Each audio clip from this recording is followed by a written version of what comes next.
a barrel. Again, right now here in the U.S., they're $91 a barrel. But let's bring in Paul Sankey, president of Sankey Research and considered one of the top oil and energy analysts in the country. Paul, as we take a look at the map of the Persian Gulf, there are 5 countries which are OPEC members of this, and they go through this exporting waterway. So they ring fence it. Saudi Arabia, Iran, Iraq, Kuwait, the UAE. Qatar is not a member of the OPEC group. It had been, but in 2019, it wanted to just focus on liquid natural gas. But it is the world's second largest producer of LNG behind the U.S.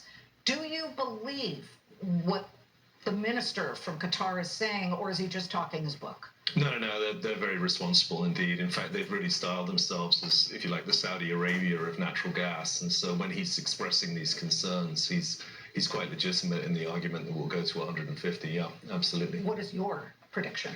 Well, the problem is that the cure for high prices is high prices. And so what you're going to see here is, as you mentioned, with, for example, jet demand, we've got jet fuel prices in Asia at $250 a barrel. So what you're going to see is... Compared to before this? Oh, it would have been under 100 easily. Wow. So, you're doubling prices here from the lows, absolutely more than, and genuine physical shortages, because, of course, we measure all this stuff in barrels a day.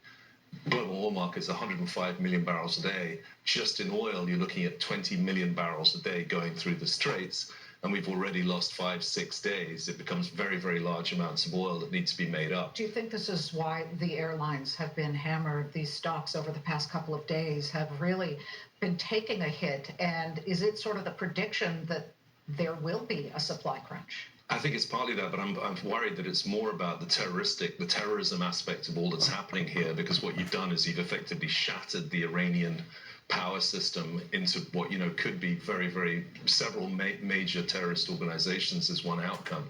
And that's, I think, why the ships are just not moving, because of the ability of these terrorists to actually hit these various, perceived supporters of, the world economy as it is in a fury. And it's somewhat terrifying, I have to say. Paul, absolutely.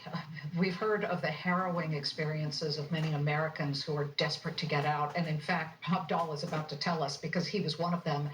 But the administration, there are reports, Politico, saying that they are all hands on deck. All right, everybody, give us your best ideas on how to bring the price of oil down. And it includes everything from this announcement that India will have 30-day reprieve from being, they'll be able to use sanctioned Russian oil just for 30 days.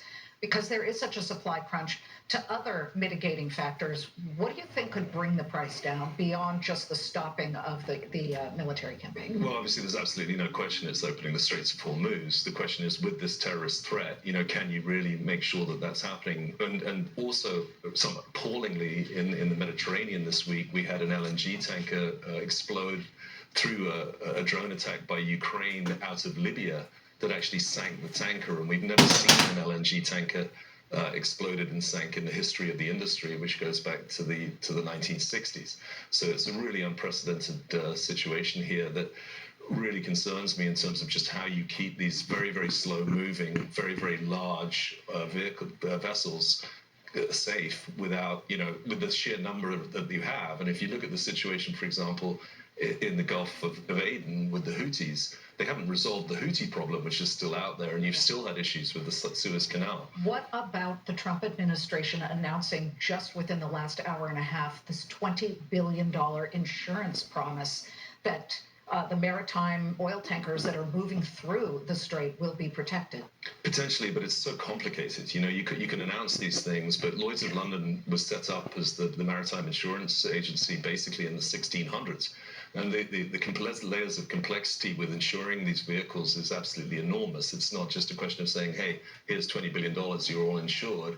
Additionally, they're going to have to turn around and say, do I now abandon my existing insurance in order to go with the US government insurance with frankly, a U.S. government which has, lost credibility in terms of its reliability in all these various markets. There's a major issue there with just how much do we trust this to show up and be sustained.